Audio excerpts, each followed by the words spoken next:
पंचकुला में राज्य स्तरीय सांस्कृतिक संध्या कार्यक्रम का आयोजन। सीएम मनोहर लाल ने की कार्यक्रम में शिरकत। कहा, मारा गांव जगमग गांव योजना के अंतर्गत गांवों को मिलेगी 24 घंटे बिजली। सीएम मनोहर लाल से मिलने पहुंचे सोनीपत के किसान। खराब हुई फसलों के बारे में मुख्यमंत्री को दी जानकारी। सीएम ने दिया जल्द गिरदावरी का आश्वासन। कृषि मंत्री जेपी दलाल का कांग्रेस परिवार का उपचुनाव को लेकर गलतफहमी में है कांग्रेस। बीजेपी जनता को मालिक समझकर करती है काम। पलवल में बिजली विभाग की लापरवाही ने ली मासूम की जान। हाई टेंशन तारों की चपेट में आने से 3 साल की बच्ची की मौत। शिकायतों के बाद में नहीं हटाई गई थी तारें। त्योहारी सीजन में एक्शन मोड में सीएम फ्लाइंग टीम। दूध पनीर की डेयरियों पर मारा टीम ने छापा। सीएम फ्लाइंग टीम ने कलेक्ट किए सैंपल।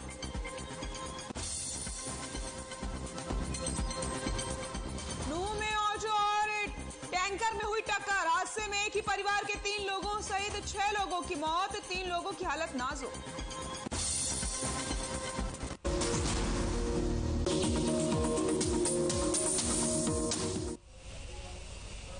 नमस्कार, हर खबर हरियाणा में आप सभी का स्वागत है। मैं हूं आपके साथ सृष्टि शुक्ला। रुक करते हैं खबरों का। इलाहाबाद उपचुनाव शांतिपूर्ण तरीके से संपन्न हो चुके हैं। अब मतगणना की तैयारी शुरू कर दी गई है। मतगणना बरनाल रोड स्थित चौधरी देवीलाल विश्वविद्यालय के लॉ भवन में होगी। यहां ईवीएम और वीवीपैट मशीनों को 3 लेयर सुरक्षा में रखा गया है और स्ट्रांग रूम को सील कर दिया गया है। पहली पंक्ति में पैरामिलिट्री फोर्स, दूसरी पंक्ति में एचएपी और तीसरी पंक्ति में हरियाणा पुलिस के जवान तैनात किए गए हैं। इसके साथ ही विश्वविद्यालय के मुख्य द्वारों पर भी फोर्स तैनात कर दी गई है। बीएसएफ की कंपनी को रिजर्व भी रखा गया है ताकि जरूरत पड़ने पर तैनाती की जा सके। मतगणना 2 नवंबर को सुबह 8 बजे से शुरू हो जाएगी। इनको बताना नहीं आना चाहिए ना। राजनीतिक पार्टियों के प्रतिनिधियों को 2 घंटे पहले मतगणना केंद्र में प्रवेश दिया जाएगा। मोबाइल, बेल्ट, कॉपी, पेन और दूसरे इलेक्ट्रॉनिक गैजेट्स मुख्य द्वार पर ही रख लिए जाएंगे। डीएसपी राजेश शेची ने जानकारी देते हुए बताया कि मतगणना को लेकर सुरक्षा के पुख्ता इंतजाम किए गए हैं। शांतिपूर्वक तरीके से मतगणना करवाने के लिए प्रशासन सतर्क है। मतगणना के समय केंद्र में पहुंचने वाले लोगों से उन्होंने सहयोग की अपील की है। यूट्यूब पे मिल जाएगा तो इनको बताना नहीं आना। इसमें जैसा कि इलेक्शन कमीशन की गाइडलाइंस हैं कि 3 लेयर में सुरक्षा होगी। तो इसमें पहला घेरा जो है पैरामिलिट्री का रहता है स्ट्रांग रूम के चारों तरफ, और उसके बाद दूसरा घेरा आर्मड पुलिस या आईआरबी, तो हमने एचएपी आर्मी की जो लगाई है एक प्लाटून, और उसके तीसरा घेरा होता है हमारा हरियाणा पुलिस का। तो ये है। अब इसमें थोड़ा सा एक्स्ट्रा ये किया गया है कि गेट्स पे भी गार्ड लगाई गई है। तीनों जो गेट हैं जो हमारी यूनिवर्सिटी के, तीनों जगह गार्ड है, और एक पेट्रोलिंग के लिए राइडर और पीसीआर भी चारों तरफ छोड़ी गई। तो पुख्ता व्यवस्था की गई है। काउंटिंग में भी यही होगा जैसा हमेशा से सीडीएलयू में जब भी हम काउंटिंग करवाते हैं कि मेन गेट से ही आप मोबाइल फोन, आपकी व्हीकल, गाड़ी जो भी बाहर छोड़ना पड़ेगा, और जो ऑथराइज्ड एजेंट हैं जिनको जो भी पार्टी के इंडिपेंडेंट लोगों के जो इलेक्शन कमीशन की तरफ से या डिस्ट्रिक्ट इलेक्शन ऑफिसर की तरफ से जिनको पास अलाउड होंगे वही आएंगे।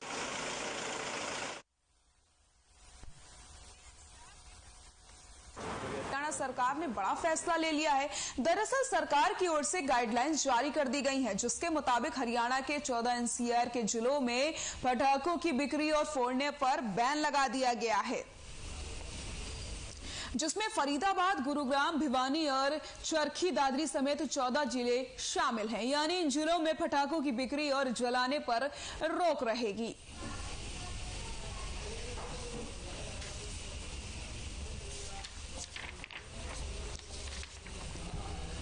दिल्ली एनसीआर में बढ़ते प्रदूषण के चलते हरियाणा सरकार ने बड़ा फैसला लिया है। दरअसल सरकार की ओर से गाइडलाइंस जारी कर दी गई हैं, जिसके मुताबिक हरियाणा के 14 एनसीआर के जिलों में पटाखों की बिक्री और फोड़ने पर बैन लगा दिया गया है, जिसमें फरीदाबाद, गुरुग्राम, भिवानी और चरखी दादरी समेत 14 जिले शामिल हैं। यानी इन जिलों में पटाखों की बिक्री और जलाने पर रोक रहेगी।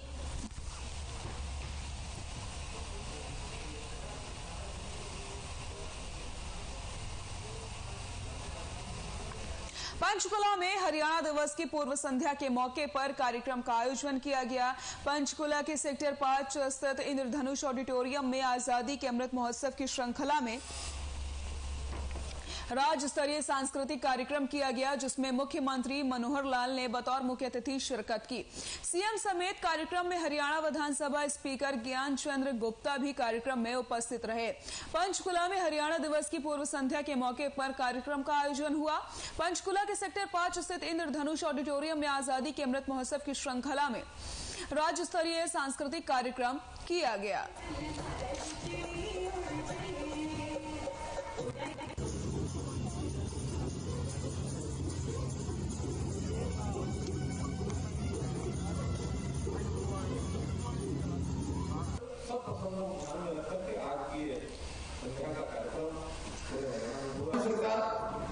पहली सरकार 26 अक्टूबर 2014 को बनी थी और फिर दूसरा सत्र दीपावली के दिन 27 अक्टूबर 2019 को हमने संभाला था।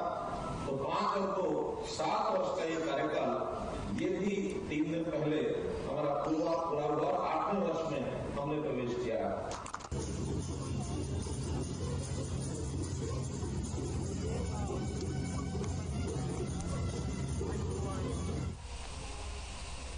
फरीदाबाद में आजादी के अमृत महोत्सव की श्रृंखला में हरियाणा दिवस की पूर्व संध्या पर HSVP कन्वेंशन सेंटर सेक्टर 12 में आयोजित कार्यक्रम में केंद्रीय राज्य मंत्री कृष्णपाल गुर्जर, हरियाणा के कैबिनेट मंत्री मूलचंद शर्मा, विधायक राजेश नागर अधिकारी मौजूद रहे।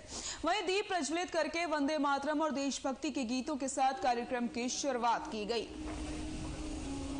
फरीदाबाद में आजादी के अमृत महोत्सव की श्रृंखला में हरियाणा दिवस की पूर्व संध्या पर HSVP कन्वेंशन सेंटर सेक्टर 12 में आयोजित कार्यक्रम में केंद्रीय राज्य मंत्री कृष्णपाल गुर्जर, हरियाणा के कैबिनेट मंत्री मूलचंद शर्मा, विधायक राजेश नागर अधिकारी मौजूद रहे। वहीं दीप प्रज्वलित करके वंदे मातरम और देशभक्ति के गीतों के साथ कार्यक्रम की शुरुआत करी गई।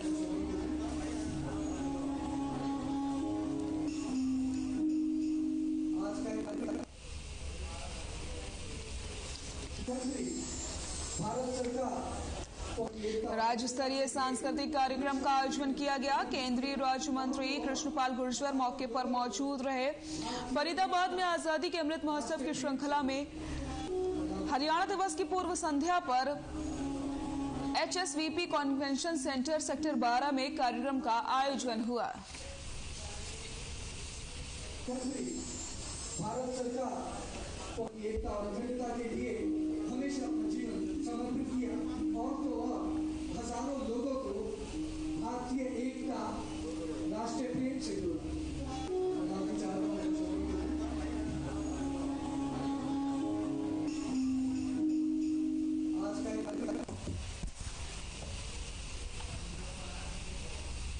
पलवल में आजादी के अमृत महोत्सव की श्रृंखला में हरियाणा दिवस की पूर्व संध्या पर सरस्वती महिला महाविद्यालय में सांस्कृतिक संध्या कार्यक्रम का आयोजन हुआ। कार्यक्रम में विधायक दीपक मंगला और जगदीश नायर समेत कई लोग विशेष रूप से मौजूद रहे। वहीं कार्यक्रम की विधिवत शुरुआत दीप प्रज्वलित करके वंदे मातरम के साथ करी गई।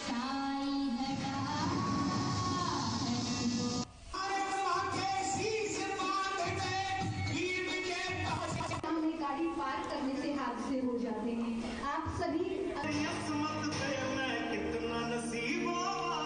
पलवल में आजादी का अमृत महोत्सव की श्रृंखला में हरियाणा दिवस की पूर्व संध्या पर सरस्वती महिला महाविद्यालय में सांस्कृतिक संध्या कार्यक्रम का आयोजन हुआ।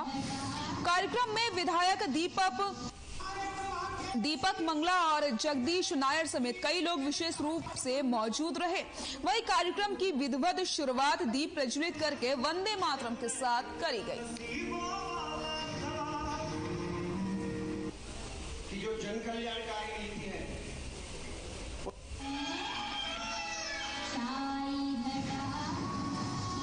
पलवल में आजादी का अमृत महोत्सव की श्रृंखला में हरियाणा दिवस की पूर्व संध्या पर सरस्वती महिला महाविद्यालय में सांस्कृतिक संध्या कार्यक्रम का आयोजन हुआ।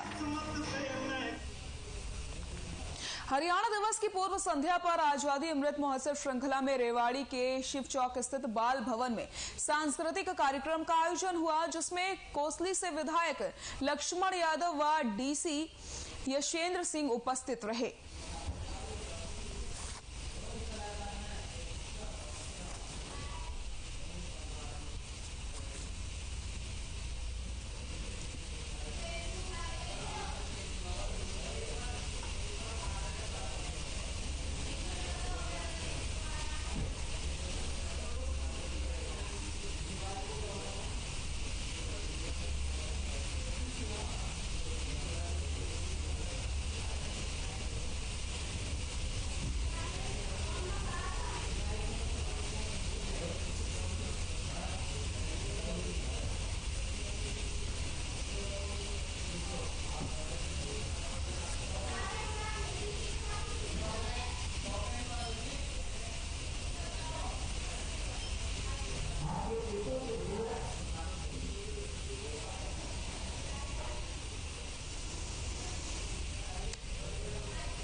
एक पॉजिटिव सोच की तरफ और देश उनके सवाल है को जो यूज करते हैं इसी का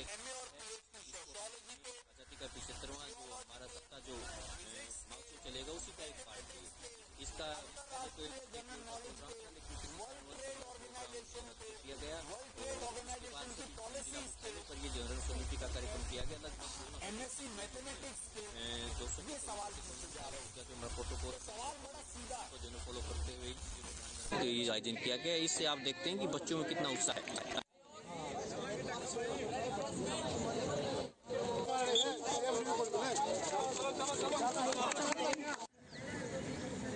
फ्लैग कर दो, चलो जी बोलो बोलो ना।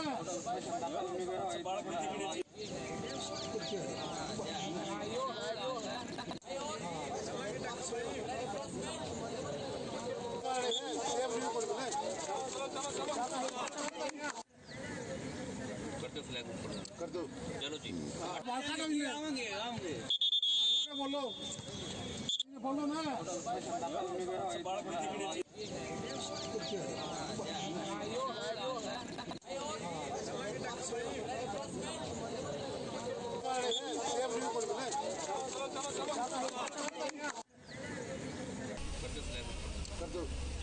और कांग्रेस के प्रवक्ता रणदीप सुरजेवाला प्रेस कॉन्फ्रेंस कर रहे हैं। क्या कुछ कह रहे हैं आपको सुनाते हैं।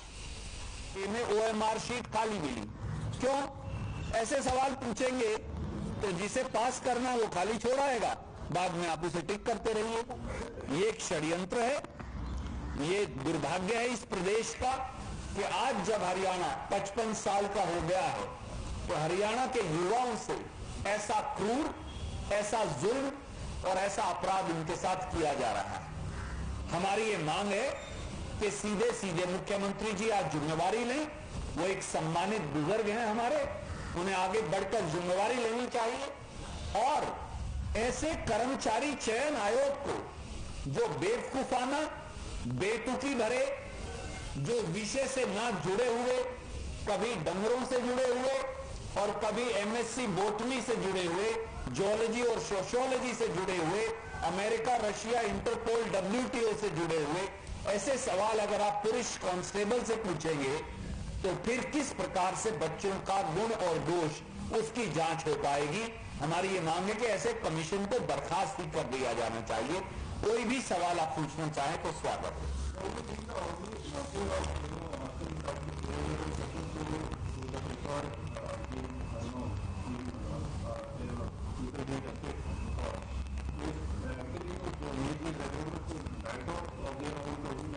Absolutely. The modus operandi now in Haryana is threefold. 30 papers have leaked in last 7 years. Not a single person has been convicted. not a single connection of those paper leak mafia to those sitting in the citadels of power have been exposed. Once we repeatedly, and you journalist friends repeatedly, pointed out the repeated leak of papers and sale of papers by paper leak mafia, a second modus operandi was adopted, and that was tell the favorites to leave the OMR sheets blank or give extra OMR sheets so that in the same examination hall, after the paper is over, some people can then tick those OMR sheets. We exposed that during SI recruitment.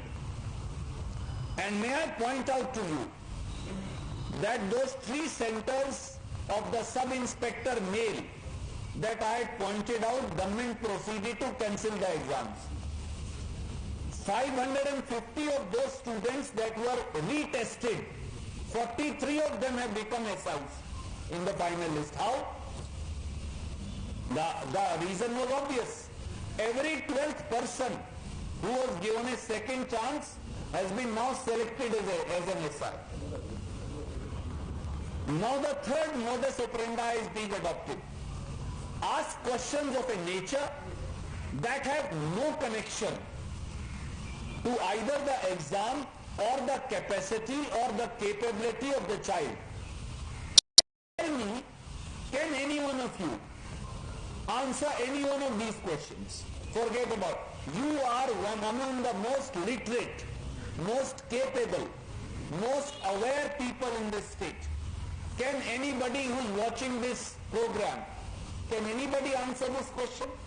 Can the Chief Minister of Haryana answer this question? Can the Director General of Police answer these questions? Can any IPS officer answer these questions?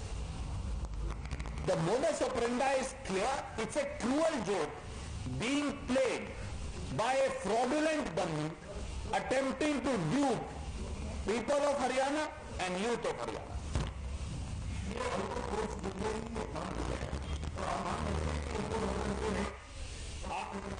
आदरणीय मित्रों, इनमें से एक प्रश्न का सवाल भी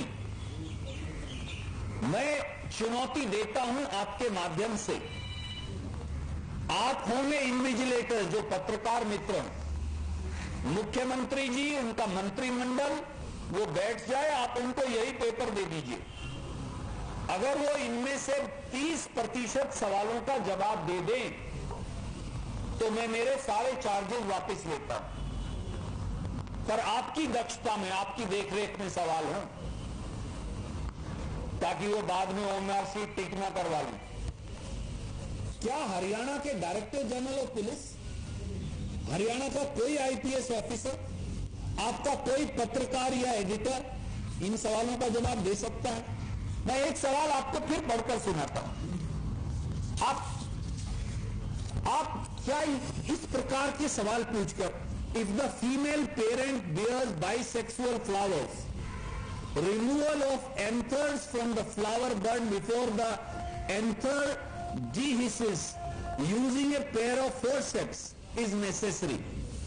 This step is referred to as emasculation, bagging, artificial hybridization, globicization. I can't pronounce the word. क्या आप में से किसी ने कोई ऐसा सवाल कभी सुना भी हो? So I challenge the Chief Minister. मैं चुनौती देता हूं मुख्यमंत्री जी को, पूरा मंत्रिमंडल बैठ जाए और आप इन्विजिलेटर बन जाए। हरियाणा के लोगों का बेवकूफ बनाने का ये एक नायाब तरीका हरियाणा भर्ती सेल काउंटर, इसलिए मैंने उसका नाम रखा हुआ है, हरियाणा स्टाफ सिलेक्शन कमीशन ने किया है।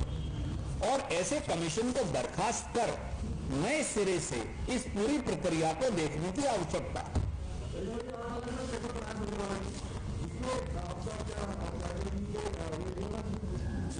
आदरणीय मित्रों, ये कई बार ऐसा होता है कि आप एक से अधिक पेपर लेते हैं, पर मैं आपको जितना मुझे तजुर्बा है यूपीएससी का, मैं आपको उसके हिसाब से बताता हूं। पेपर वही रहेगा, सवालों की क्रम संख्या आगे पीछे होती रहेगी। यानी आपने इनको जो सवाल 1 नंबर है वो मुझे 5 नंबर हो जाएगा, मुझे जो 5 नंबर है वो आपको 50 नंबर हो जाएगा, ताकि जब आप टिक कर रहे हैं तो आगे पीछे कोई नकल ना मार सके।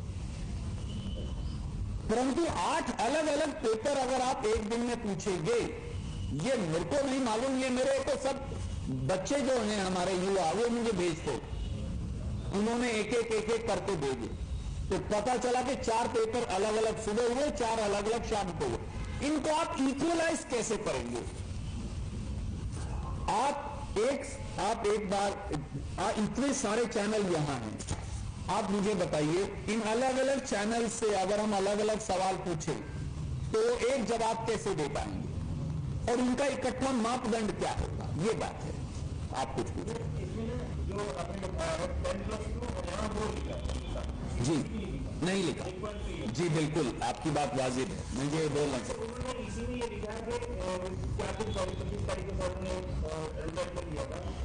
नॉर्मलाइजेशन होगा, जिसकी आप बात कर रहे हैं कि इक्वलेंसी कैसे होगी।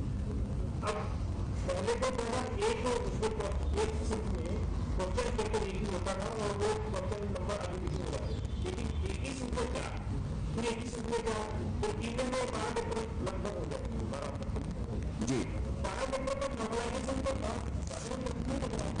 साहब, इन 8 पेपरों का नॉर्मलाइजेशन कोई नहीं कर सकता। मैं केवल एक दिन का, आज वो क्या करेंगे आज मालूम चलेगा, परंतु कल 31 तारीख को उन्होंने 8 पेपर दिए। मैं चुनौती देता हूं, यूनियन पब्लिक सर्विस कमीशन को बिठा लीजिए, यूनियन पब्लिक सर्विस कमीशन को बिठा लीजिए, उनसे ऊपर तो कोई नहीं है, हिंदुस्तान का चयन आयोग, वो भी इसकी नॉर्मलाइजेशन नहीं कर सकते। It is an impossibility.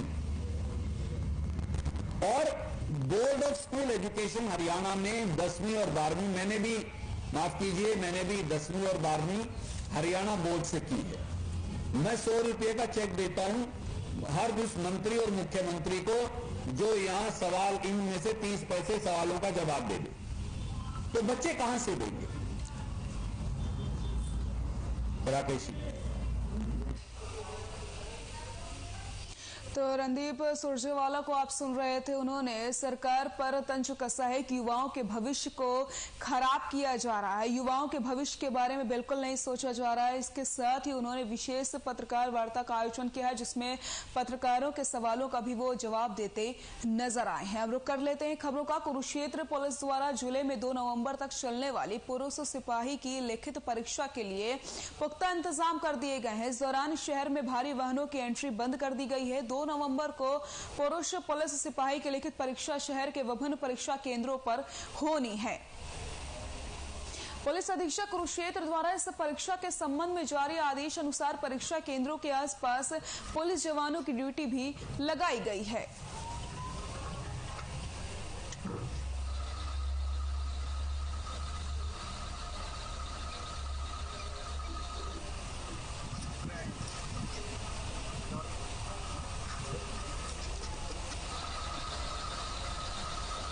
हमारे करीब कुरुक्षेत्र में 60 सेंटर्स हैं, जिसमें 3 दिन के लिए ये सिपाही की भर्ती का एग्ज़ाम चलेगा।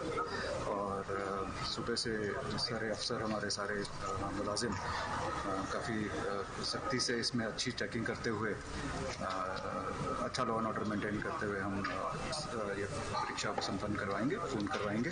और अभी तक बहुत पीसफुली एग्ज़ाम चल रहा है और आशा है कि आगे भी 2-3 दिन तक ये अच्छे से एग्ज़ाम हम संपन्न करवाएंगे।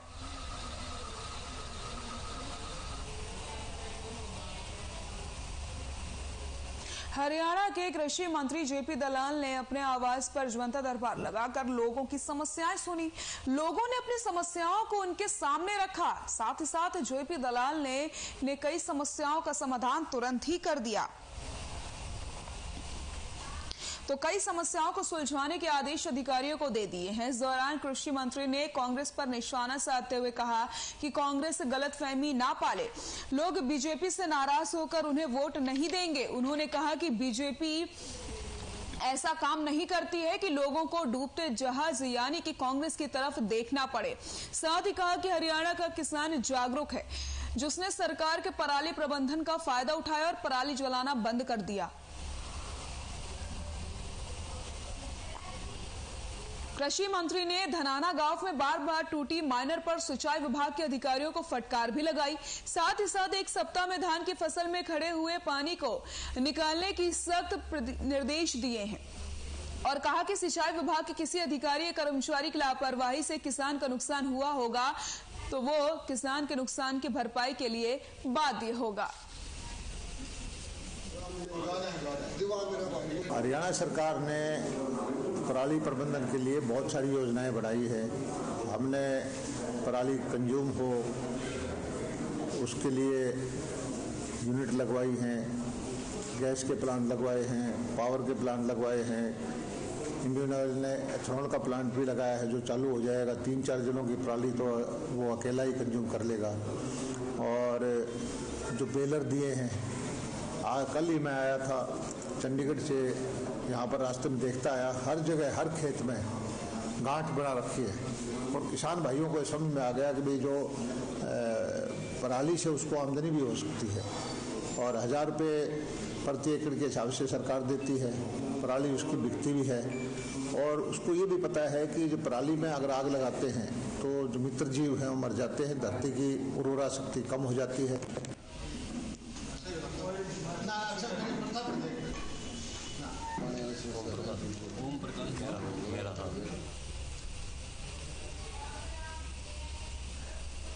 बुलेटिन में फिलहाल के लिए इतना ही। देखते रहिए हर खबर हरियाणा। नमस्कार।